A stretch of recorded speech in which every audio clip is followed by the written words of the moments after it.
Hello world அனைவருக்கும் வணக்கம். ரொம்ப நாள் கழித்து ஒரு திரைவிமர்சனம் சந்திக்கிறதுல மிக்க மகிழ்ச்சி. வாங்க நிகழ்ச்சிக்குள்ளே போகலாம்.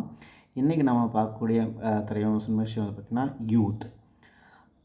கென் கருணாஸ் அவர்களை இயக்கி ஹீரோவாக நடித்துள்ள யூத் திரைப்படம் தான் இந்த திரையரங்கில் வந்து பார்த்திங்கன்னா மிகப்பெரிய வரவேற்பை பெற்றிருக்குன்னே சொல்லலாம். இந்த படத்திற்கு ஜிவி பிரகாஷ் அவர்களை சமைச்சிருக்கிறாங்க. சுராஜ், தேவதர்ஷினி, அனிஷ்மா, அனில்குமார், மீனாட்சி ஆகியோர் நடித்திருக்காங்க. வாங்க படம் எப்படி இருக்குன்னு பார்க்கலாம். நம்ம நிகழ்ச்சியை முறையாக பார்க்குறீங்கன்னா மறக்காமல் சப்ஸ்கிரைப் பண்ணிவிட்டு பாருங்கள். 10ஆம் வகுப்பில் ஜஸ்ட் பாஸ் ஆகி 11ஆம் வகுப்புக்கு செல்லும் பிரவீன், அதாவது கென், அவர் தான் வந்து அந்த கேரக்டரில் நடிச்சிருக்காரு. எப்படியாவது ஒரு பொண்ணை காதலிக்கணும், பள்ளியில் காதலித்து தொடங்கி கல்லூரி வரைக்கும் கண்டினியூ பண்ணி திரும்ப அதே பொண்ணை வந்து கல்யாணம் பண்ணிக்கணுன்றது தான் ஒரு ஆம்பிஷனாக வச்சுருக்கிறாரு. ஆனால் ஒரு பெண் கூட இவரோட வந்து ஏற்றுக்கவே மாட்டுறாங்க. அந்த மாதிரி சமயத்தில் என்ட்ரி கொடுக்கிறார் மீனாட்சி அவர்கள். இவருக்கும் கென்னுக்கும் இடையே காதல் மலர இந்த காதலை பிரிக்க வேண்டும் என்ற சில சதித்திட்டங்களும் வந்து நடந்துக்கிட்டு இருக்கு. மீனாட்சி தனது பாட்டிக்கு உடம்பு சரியில்லைன்னு சொல்லிட்டு சில காலம் ஊருக்கு போயிட்டு வராங்க. அந்த சமயத்தில் சோனல் என்கிற பெண்ணிடம் வந்து கென்னுக்கு வந்து ஒரு ப்ரொப்போசல் கிடைக்கிது. அந்த ப்ரொப்போசலுக்கு அவர் நோ வந்து சொல்ல மாட்டார். ஸோ இந்த நிலையில் தான் கென் மற்றும் சோனல் நெருக்கமாக இருக்கிற காரணத்தை பார்த்து மீனாட்சி அவர்கள் கென்னுடன் வந்து பிரேக்கப் செய்கிறாங்க.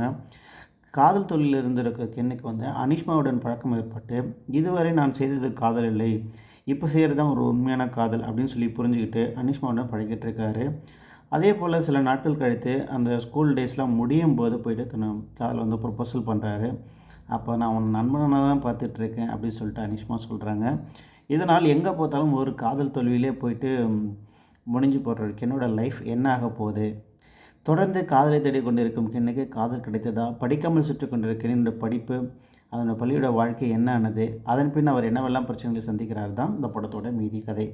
படத்தை பற்றிய மிகப்பெரிய அலசல் வந்து பார்த்திங்கன்னா சுராஜ் மற்றும் தேவதர்ஷினி ஆகியோர்கள் வந்து வழக்கம் போல் தங்களுக்கு கிடைத்துள்ள கதாபாத்திரத்தில் சிறப்பாக நடிச்சிருக்காங்கன்னு சொல்கிறாங்க.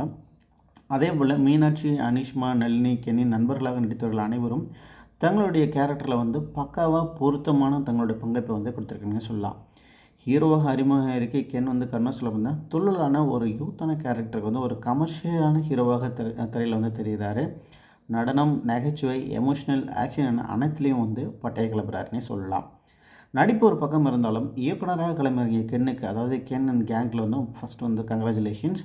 படத்தினுடைய தொடக்கம் முதலே இறுதி வரை பார்த்திங்கன்னா காமெடிக்கு வந்து ரொம்ப நல்ல வரவேற்பு இருக்குன்னே சொல்லலாம். தன்னுடைய கதாபாத்திரம் உட்பட அனைத்து கதாபாத்திரங்களும் சுவாரஸ்யமாக வந்தாலும் வழக்கமான திரைக்கதை தான். எப்பயுமே இருக்கிற ஒரு திரைக்கதை திடீர்னு ஒரு மிடில் கிளாஸ் வந்து எப்படி திடீர்னு ஒரு விஷயத்தால் மாறுறாங்க, எப்படி எஜுகேஷன் இம்பார்ட்டண்டான ஒரு விஷயம், ஸ்கூல் டேஸ் லவ்ஸ், இதெல்லாம் வந்து எப்படி விதவிதமாக காட்டுறாங்கன்ற அப்படி இந்த சாதாரண கதை தான்.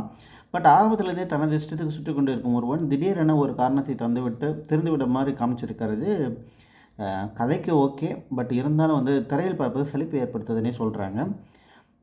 அது மட்டும்தான் படத்தோட ஒரு மிகப்பெரிய மைனஸாக பார்க்கப்பட்டது. இதுவரை இந்த மிடில் கிளாஸ் பக்கங்களை வந்து தொடும் வகையில் வந்து பார்த்திங்கன்னா எமோஷனல் ஆகட்டும், படிப்பு எவ்வளோ முக்கியமான ஒரு கேரக்டர் ஆகட்டும், காதல் என்றால் எதிர்பார்ப்பு இல்லாமல் வருவதுதான், எதிர்பார்ப்பு வருவதில்லை என்று சொல்ல போன்ற பல சிறப்பான டயலாக்ஸ் எல்லாமே வந்து கொஞ்சம் நல்லா இருக்குன்றாங்க. அதே போல் படத்தில் எங்கெல்லாம் தொய்வு வந்தாலும் அதன் பின்னாடி வந்து பார்த்திங்கன்னா தன்னுடைய இசையால் வந்து இசையமைப்பாளர் ஜிவி பிரகாஷ் மேலும் கலர்ஃபுல்லான ஒரு ஒளிப்பதிவை, பக்காவான எடிட்டிங் படத்தை வந்து தூக்கிப்படுத்திருக்காருன்னே சொல்லலாம். இதனுடைய ப்ளஸ் பாயிண்ட் வந்து கேரக்டர்ஸ் தான். சுராஜ், தேவதர்ஷினி, கென், மீனாட்சி, அனிஷ்மா நடிப்பு வந்து பக்கபலம். பின்னணி இசை மற்றும் பாடல்கள், ஒளிப்பதிவு மற்றும் எடிட்டிங், எமோஷனல் மற்றும் நகைச்சுவை காட்சிகள். இது மைனஸ் வந்து பார்த்திங்கன்னா ஏற்கனவே பல முறை பார்த்து படிக்க போன திரைகள் தான். மொத்தத்தில் இந்த யூத் இளைஞர்களுக்காக கண்டிப்பாக பிடிக்குங்க ஒரு என்டர்டைனிங் மூவி. வேறு ஒரு நிகழ்ச்சியில் சந்திக்கலாம். நன்றி, வணக்கம்.